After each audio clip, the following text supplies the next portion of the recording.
That was a really bizarre wake-up call to receive on my first morning in Laos. This is a lot better than I hoped for. It's a bit weird at the moment, but this isn't something I expected to happen at all. We're going to Whisky Village. That tastes like 50%.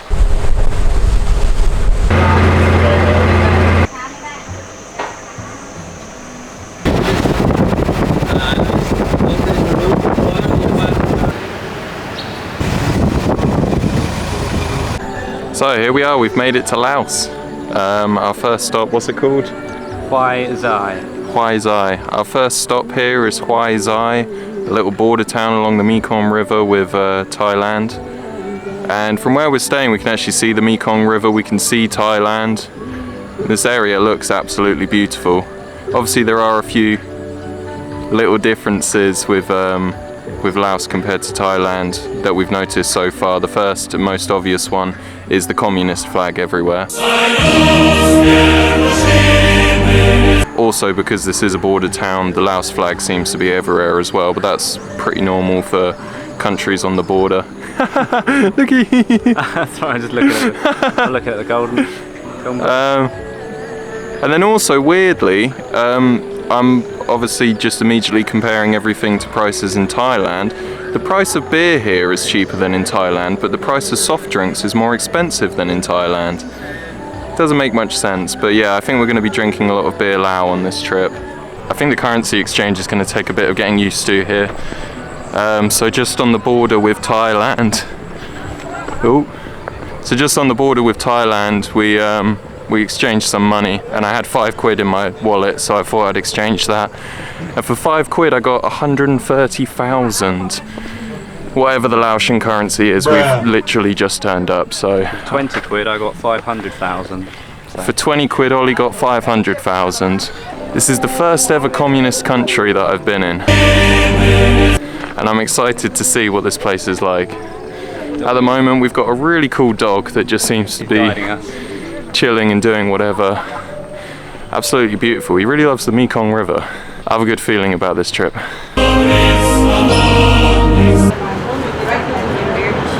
Tastes like promotion. We sought out Lao food and found it at a local restaurant. I had a dish that our hosts called Nam Pikong, a slightly sour pork mince curry, and Ollie had a Lao noodle stir fry. My food was pretty tasty, and meal with a beer came to 90,000 kip, or £3.27. That was that for our evening, and we went to sleep excited for our first day on the Mekong River.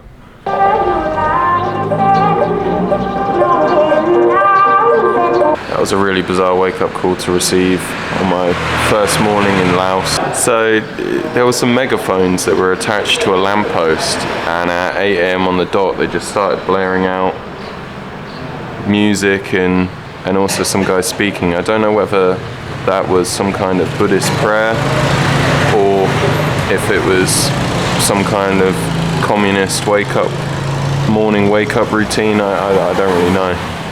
That was really, really weird. Anyway, now we're waiting for the transport to come and pick us up so we can go to the Mekong River and start our Slowboat tour all the way down to Pak Beng, which should be really, really good. There have been some TikTok things that have said that it's like really overcrowded, so hopefully that isn't the case, but obviously I'll show you if it is. Let's see. I'm looking forward to it. It should be good.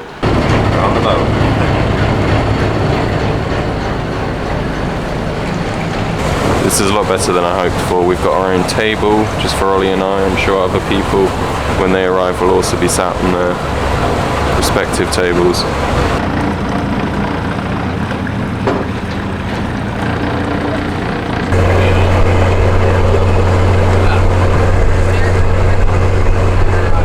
Our guide was talking to us about Laos just then, and he mentioned a couple of really interesting things that I didn't know. So the first one, he was telling us about the Laos economy, And something I didn't realise is that the second biggest thing in the Laos economy now is hydroelectric power. They have so many dams, I think 2 along the Mekong River and a load others elsewhere, and they export electricity to all the neighbouring countries, China, Thailand, Cambodia, Vietnam, which is quite remarkable. The second thing about Laos that I didn't realise is that up until about 20-30 years ago they had a real alcohol problem here, because the main drink of choice for the people of Laos was 50% whiskey. And recently, in the last 20 or so years, the country's developed a national beer called Beer Lao, which is about 4%. And apparently the young people have taken to drinking it, and now their alcoholism issue is substantially less than it was. He spoke for a while about the Lao economy, and he spoke about the 4 major components of the Lao economy. First one is obviously agriculture. Second one is hydroelectric power, as I said earlier. Third one is tourism. And then the fourth one, interestingly, is actually panhandling. Both national companies and locals, as well as foreigners, come to Laos for trying to look for gold and silver. So he said that we might see some people along the Mekong River panhandling, trying to look for gold as we make our way south towards Luang Prabang.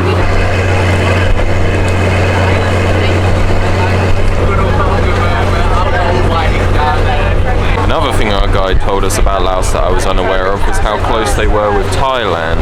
Apparently they get lots of Thai TV here in Laos, and the language difference between Lao and Thai is quite marginal, so our guide claimed that each country can understand each other, which was something I was completely unaware of.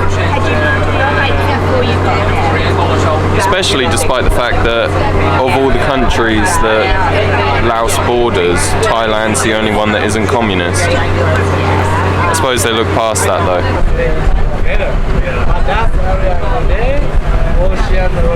Started off at a point at the moment where we've got Thailand to our left-hand side and Laos to our right-hand side.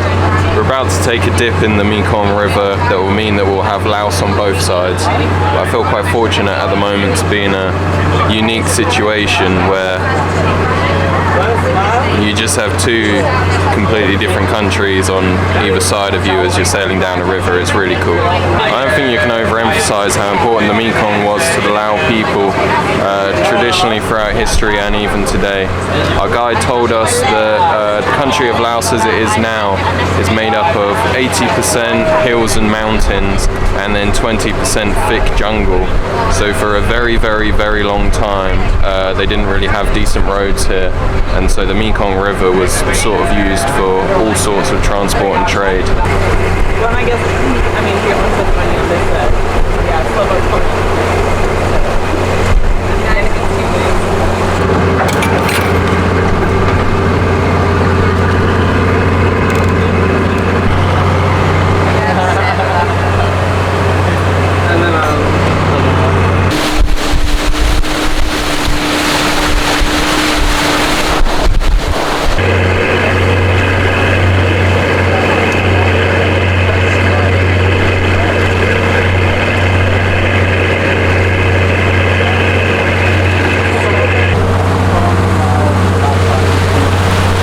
Well, this isn't something I expected to happen at all. We've just stopped off relatively close to Pak Beng, the place that we will be stopping off to sleep at overnight. Our guides just told us there's a local village to go and see, so we've literally just moored next to a beach. Now we're on our way there. I have no idea what to expect. I do wonder if they sell cigarettes though.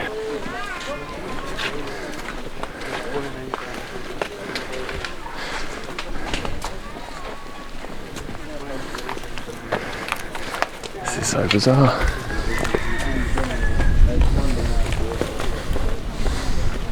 How do you get this from the usual? We found the vegetable, everything. Some people want to eat the food into the jungle. To looking for a bamboo shoot or like to the wine tree or the So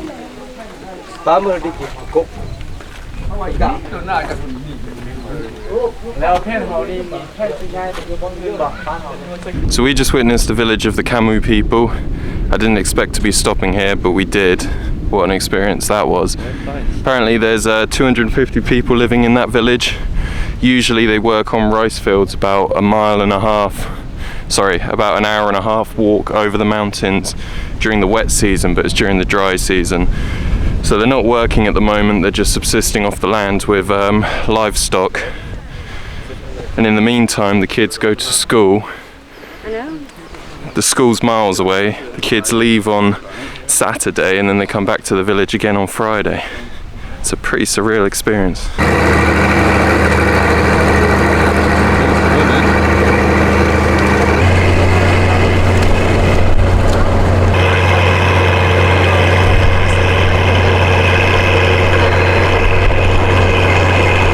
So, that's the end of the first day of the boat trip. We've arrived in our destination in Pak Beng now, along the Mekong River. We're going to be staying the night here in a hotel. It's a bit weird at the moment because when I booked this boat trip, I realised I only put down a deposit for it, but I thought that it'd be quite straightforward how I'd pay the rest, and it isn't that straightforward. At the moment, the boat guys told me that I could pay at the hotel, and then I've just spoken to the hotel manager and he said, oh yeah, you can pay tomorrow at breakfast. So that's all a bit up in the air at the moment. Regardless, I know you don't care about that. The actual boat trip today was everything I hoped for and more. It was absolutely beautiful along the Mekong. I certainly didn't expect to go to that village. I've just had a really, really good day. I think Ollie's enjoyed it too. It's fully worth it. And I'm sure that Luang Prabang will be fully worth it too. Another UNESCO World Heritage Site. That would be number 3 now for this Asia trip. The other 2 being Ayutthaya and Georgetown in Malaysia. I'm really looking forward to that. So far, Laos has been really good. I genuinely don't think I've ever eaten at a place with a nicer view in the background. I mean, it's just crazy.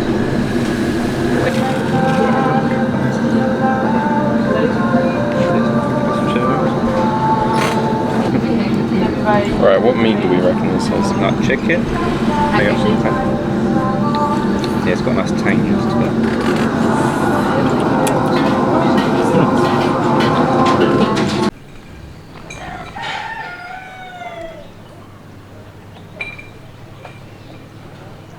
Good morning, everybody. Well, I slept like complete arse. Got to bed at around 10:11, but we had to get up at 6:30, so I couldn't get to sleep until probably about 1.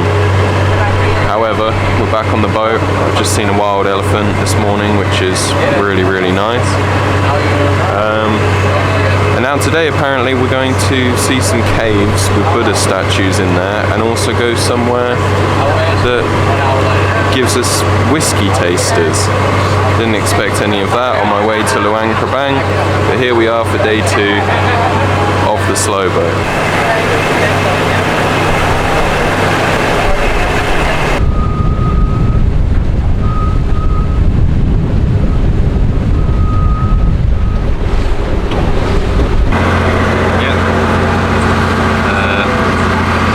Prime Minister's here.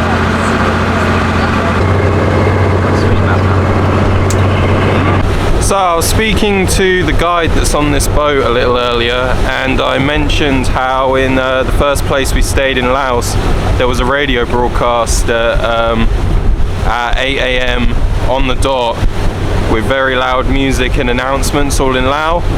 And obviously at the time I didn't understand what that meant. I thought maybe because this is a communist country, the first communist country that I've ever been to, maybe that's something that's normal. But he explained to me that that was actually a local radio station that were basically doing morning announcements for the small town. So typically they'll play some music in the morning over megaphones for whatever reason, and then they'll do some kind of announcement saying like, oh, something's going on at school today for the children, or there'd be something else, especially like with that small rural town. It'd be like, oh, this area of the town is messy, we need to clean it up as a group, which makes more sense. Also, he assured me that it wasn't like that all over Laos, which is nice because it wasn't too bad, but it was a bit unacceptable!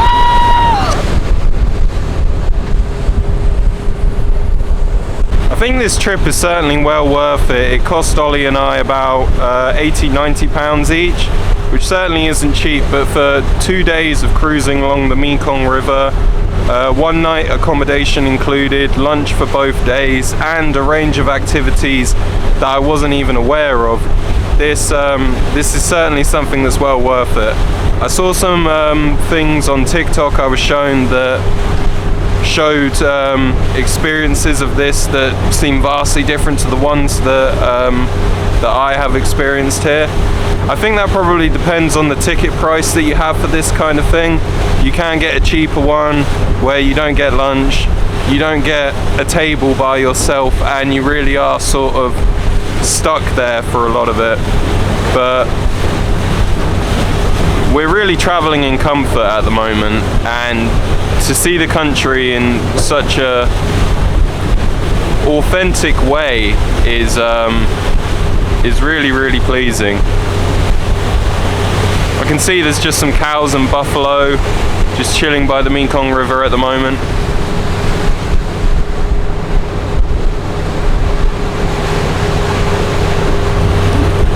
They've been sitting along this river for the entire time we've been sailing down here.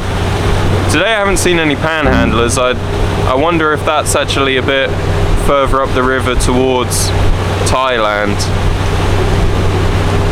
I mean, in all honesty, I didn't know that the Mekong River had gold in it anyway. So it might just be certain parts that have gold and others don't. You would have thought so, right? You know, another thing that surprised me about the Mekong River is that it's actually surprisingly clean. Other than a few areas usually close to settlements that have a bit of rubbish, the water is generally pretty clean. I think this entire time I've been sailing, I've seen 2 dead cows in the water, which isn't that surprising considering the amount of cows that seem to be along the riverbank the entire time. And then I think there's areas of the river too where obviously the flows kind of join together and rubbish and debris becomes concentrated. But on the whole, this is a very, very clean river. Well, on the whole, this river appears to be very clean. I don't know whether that's just because of the current or if that's because it's actually looked after by all the people living alongside it too. But this Slowboat has been a really pleasant experience so far, and I don't see any reason why today it won't get better. I wonder what the caves are going to be like. I wonder if they'll be a bit like the Pak Ou Caves in Kuala Lumpur, but without the Hindu temples, maybe more Buddhist temples. We were told there's a lot of Buddhas there, so obviously it's going to be Buddhist, it's not going to be Hindu. Hey guys, how's it going? Ollie's interrupted. Ollie, how would you say this Slowboat experience has been so far? Very relaxing. Lovely to take in the scenery. Nothing like I've ever done before. Yeah, I recommend it. It's a good experience. So here we are about to enter the Pak Ou Caves. Our local guide told us that Pak in Lao means rat, which is something to do with the caves.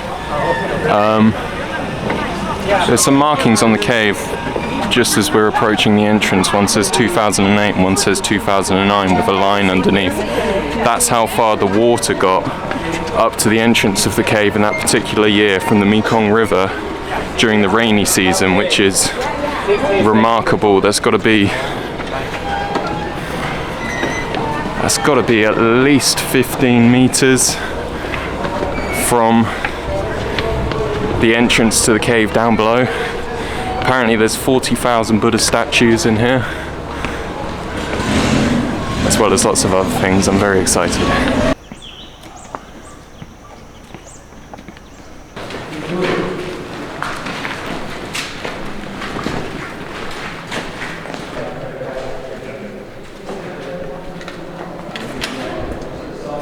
So there's an indent in the cave that has lots of black soot above it, and I've just been told by one of the guides that the reason why there's black soot above it is because that particular area was used as a kitchen during the Second World War by locals to this area who were hiding from the fighting as it was happening. It's almost like a question. I think we just disagree.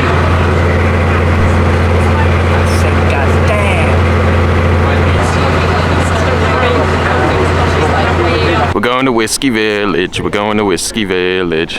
I have no idea what this is going to be like. 70% straight whiskey down the gullet. No, it's 50% straight whiskey. 50% straight whiskey down the gullet. The traditional alcoholic drink of choice for the people of Laos.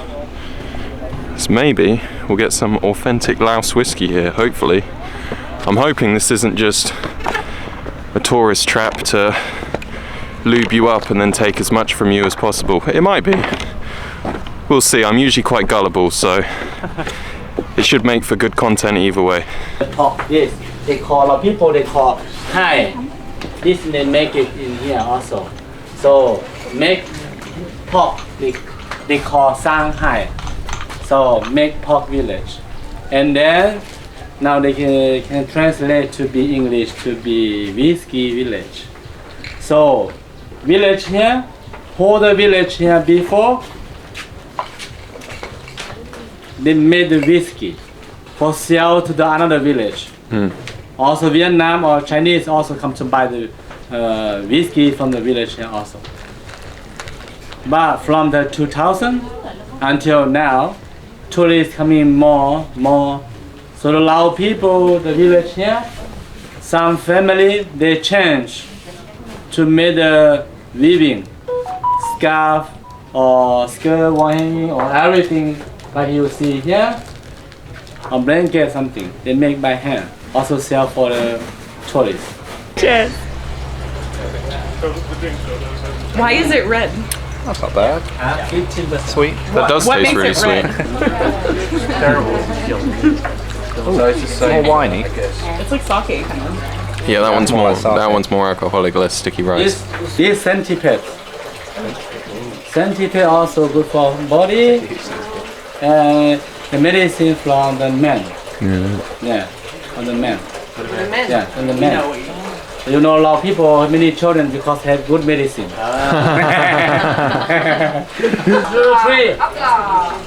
Chin chin. Yeah, Yes, 50%. that tastes like 50%. Well, I don't know how it's happened, but we've turned up to Luang Prabang slightly pissed and sunburnt.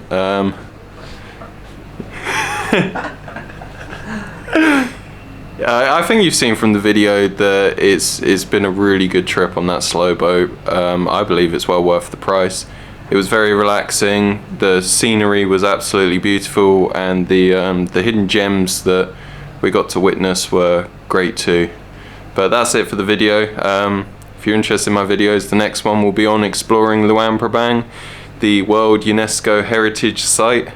Hopefully it's as good as I think it will be, and I'll see you then.